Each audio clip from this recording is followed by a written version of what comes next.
Hi, welcome to Glow's Kinder Kitchen, and I'm Glow. Well, today I decided impromptu to make a banana bar. And the reason I did that is because I had some bananas that were going bad on me. How many of you guys have had that happen?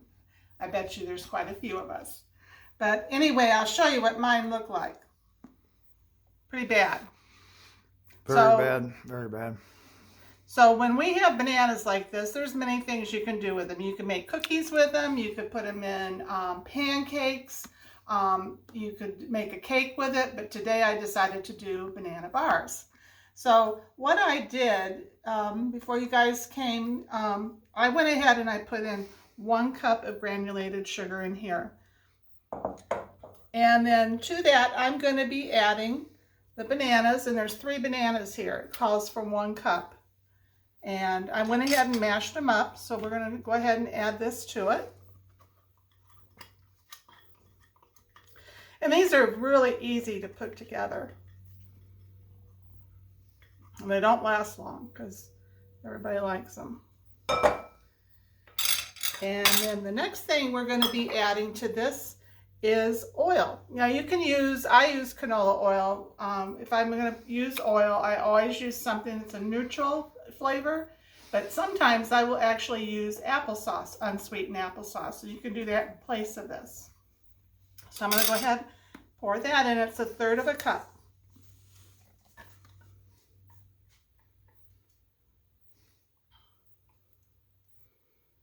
There we go.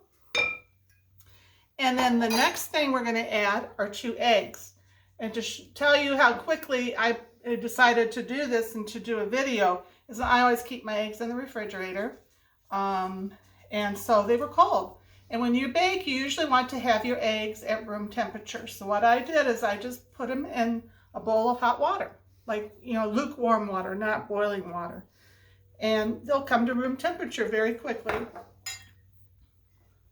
So I have just a small bowl here that I'm going to crack them into and whip them up and then add them to this.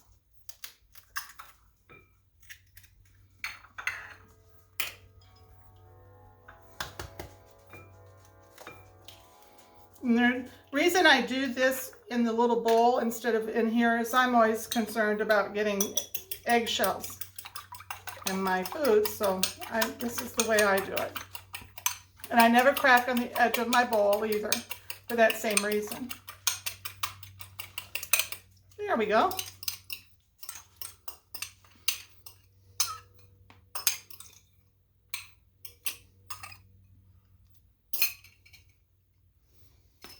So I'm just going to stir this up, get it combined.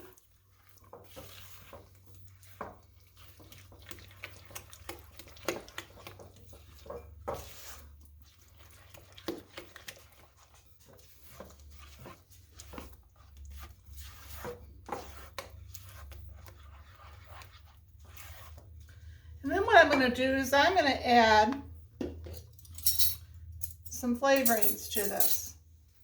So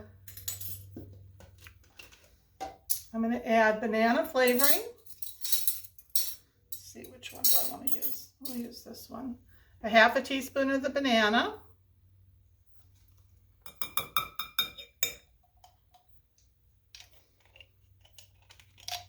Oh. And I put my tops on pretty quickly after I've opened them so that they don't evaporate because they do have like some alcohol in them. And this is real vanilla. 1/2 teaspoon of that. So I'll just stir it up again a little. There. Can you see that, Richard? Yes, I can, Miss Glow. It smells really good. But by adding that banana flavoring to it, it really intensifies, and also the vanilla does too, the flavoring of the banana. So then our next step is we're going to be adding our dry ingredients. So the first one is going to be our flour. I always spoon my flour into my measuring cup.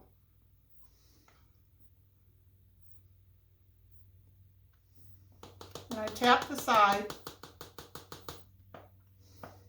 And this particular recipe does not require you to sift your flour either. Some recipes do. So I'm going to go ahead and put that in. And then it calls for 1 teaspoon of baking powder.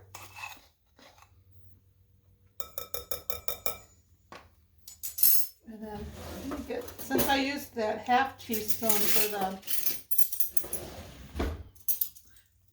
vanilla flavoring and banana flavoring, and get another one here so we don't mix the wet and the dry going in. It calls for 1/2 teaspoon of baking soda. And 1/4 teaspoon of salt.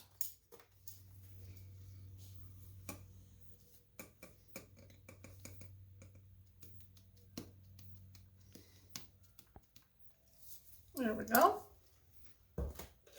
And then the other things that I put in is I put in 1/4 teaspoon of cinnamon. And if you like a lot of cinnamon, by all means feel free to put more in. But oh, my cinnamon's getting down here. There we go.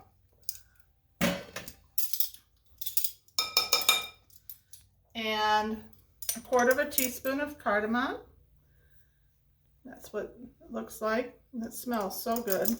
It really enhances and complements cinnamon and nutmeg. It goes really well with baking. Even in hot cereals I use it.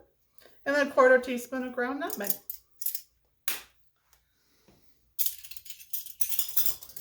So now I'm just going to stir this up to combine.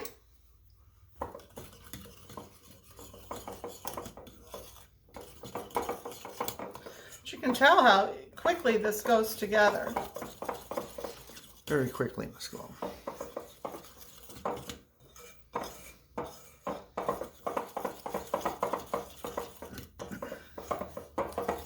And what I'm using here to stir this up is called a Dutch or a Danish whisk.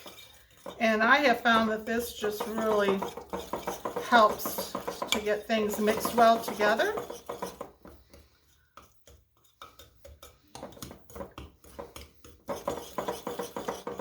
Especially the paint out in the garage.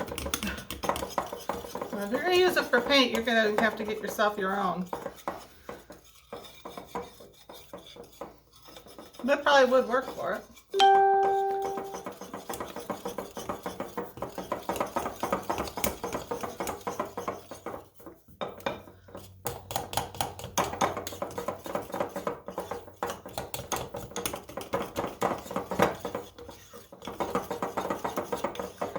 There, we're getting it all together here.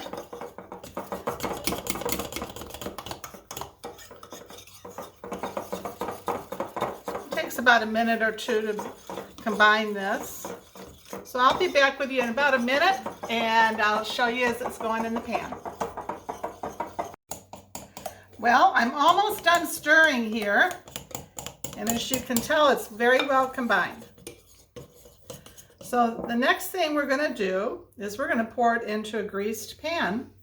And I have my oven preheating to 350 degrees.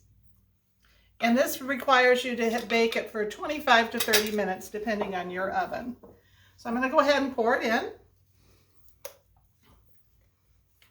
Oh, it smells so good already. I can't wait to have this later today. And yes, Richard, I will save you a little bit in the batter bowl. Thank you, Miss Glow. Give Lucy some too. There we go. So, see how nice that is? And it went together super fast. So I'm going to go ahead and put it in the oven, and I'll be back with you guys in about 25 to 30 minutes. All right, well, I just took the cake out of the oven, and it took my oven, it took 27 minutes. So, and how you tell if it is done, as you can see along the edges, it's pulled away a little. If you touch it, it springs back. And you can also set this in here like that, and if it comes out clean, you know it's done, and our toothpick is clean.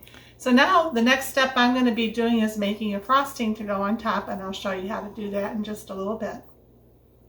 Hi. Well, now I'm going to be making my frosting to go on my banana bars. So I went ahead and I put some butter here in my frosting bowl. And I have my frosting bowl sitting on a silicone pad so that it doesn't slide around on the counter. And Like a hockey puck? yeah. And this is softened and it's about 4 tablespoons of butter. So we're going to go ahead and whip that up. Whip it good, Miss Flo. Huh? Whip it good. Yep.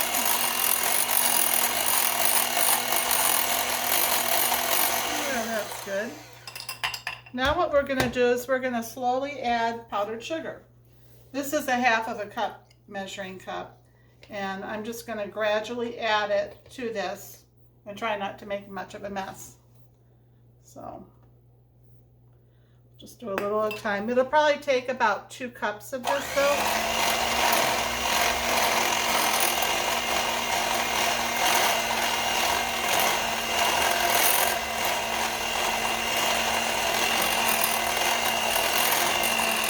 You just kind of want to work the powdered sugar into the butter.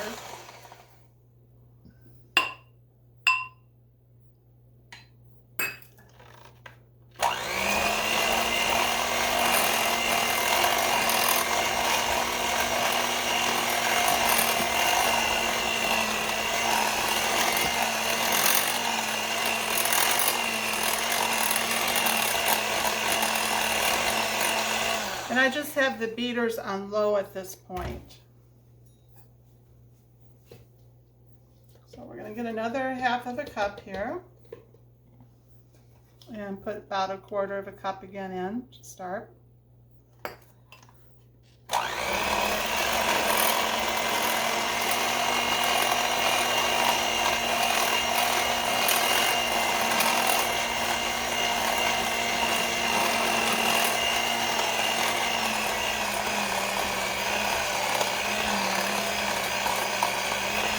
You can tell when it's starting to get incorporated good because you can hear the motor working a little bit more.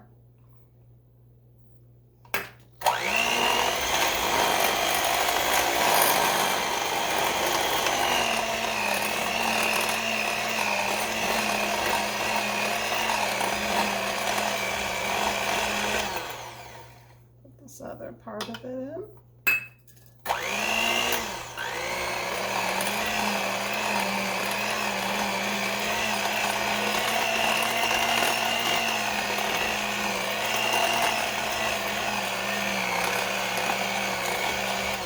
So that's a cup so far that we've put in.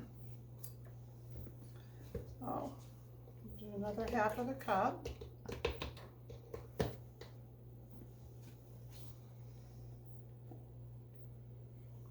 And this is just kind of like a basic butter cream frosting that I'm making.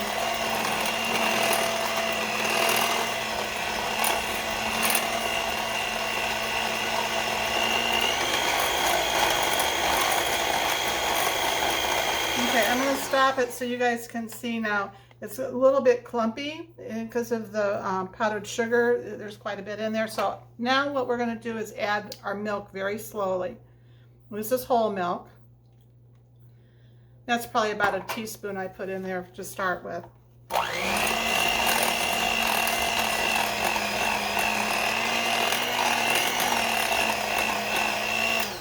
But you can see how that just helped cream that up real nice. Nice and creamy, Miss Flo. Now we're going to add the other of the powdered sugar. You got it going a little too fast there because it'll make a mess if you go too fast to start with. You can hear that motor working harder. Okay, so now I'm going to get another thing of powdered sugar. So this will be 2 cups now, approximately. I haven't measured this exact, but there we go.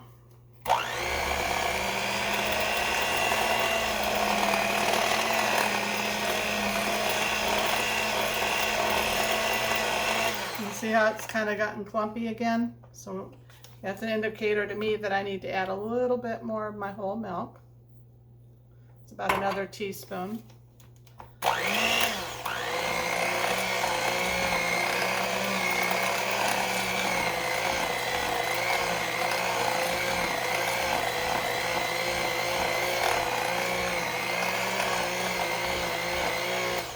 I'm going to add the rest of this powdered sugar.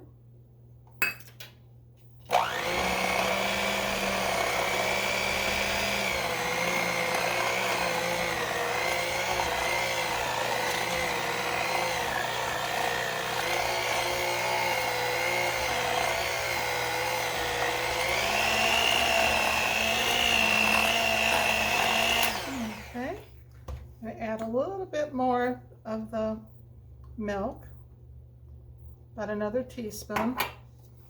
So a total of a tablespoon so far of milk.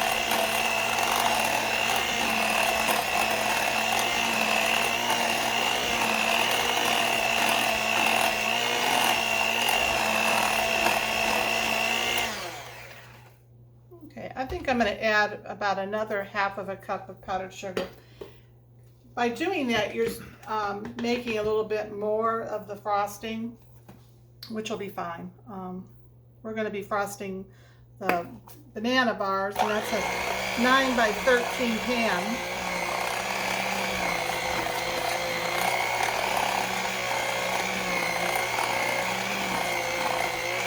And of course, if I had extra frosting, I could save that to put on like graham crackers or something like that if you wanted to. That always makes a tasty snack.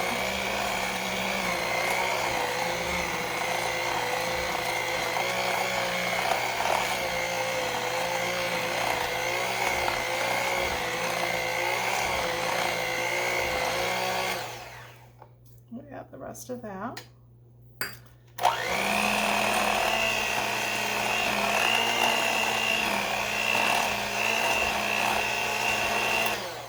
Okay, so I'm going to add a little bit extra milk, and then we're going to add our seasonings to it too, or our flavorings, whatever you want to call it. That's about an extra teaspoon there. Then what I'm going to add is about a quarter of a teaspoon. This is a quarter of a teaspoon right here of vanilla, real vanilla. And then we're going to put some orange flavoring in it too. There's so many different types of frostings you can do with banana bars. One of them is the orange flavoring. You could do lemon. You could do chocolate. Chocolate and banana goes real well. You could just do a buttercream cheese frosting. You could do a butter,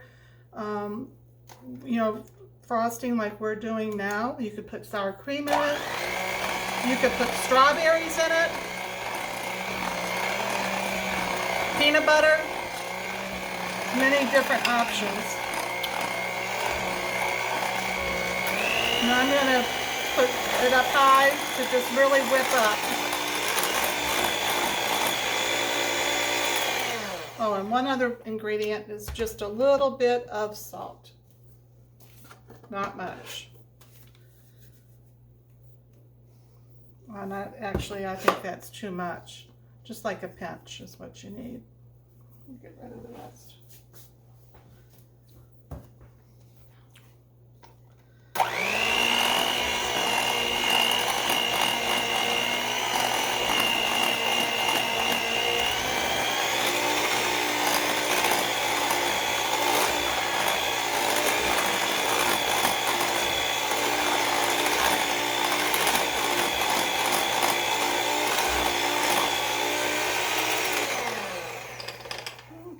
I'm just going to sample this and see what it tastes like, if we have enough of the flavorings in.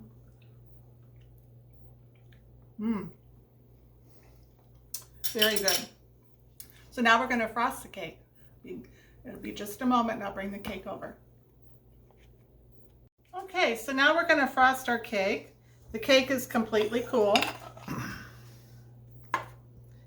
sometimes you can put this frosting on a cake that's still warm and it would just go right down into the cake, and it's actually very good like that, but today we decided to do it this way.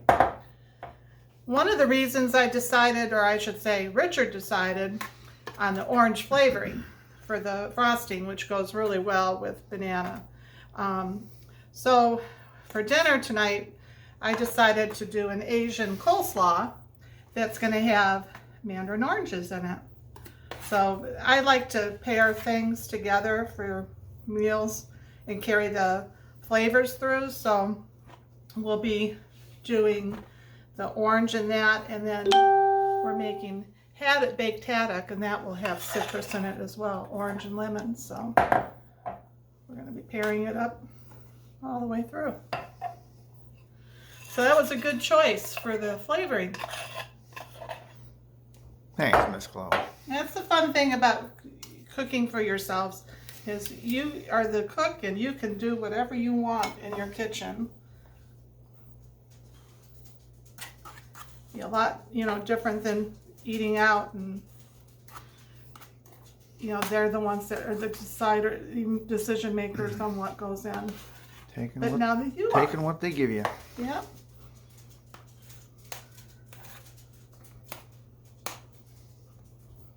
Not to say that eating out's not good, because it is. It's good.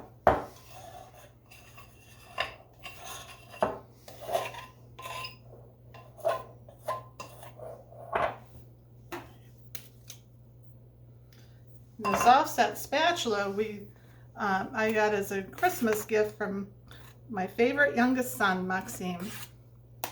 And I use it quite a bit. Thank you, Maxime. I love this knife. I guess you call it a spatula. Spatula. It works good in those corners. Oh, yeah. Over the whole thing. So now I'm just going to do a little decorating here.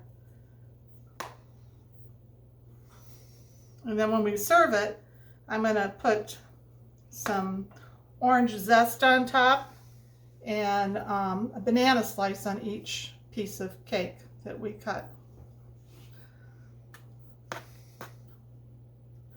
So there we go. So I'll show you a final picture of this too when we cut into it, so you can see what it looks like as well. Thank you for joining us. And if you enjoyed this, please like and subscribe to our channel. We would really appreciate it. Bye.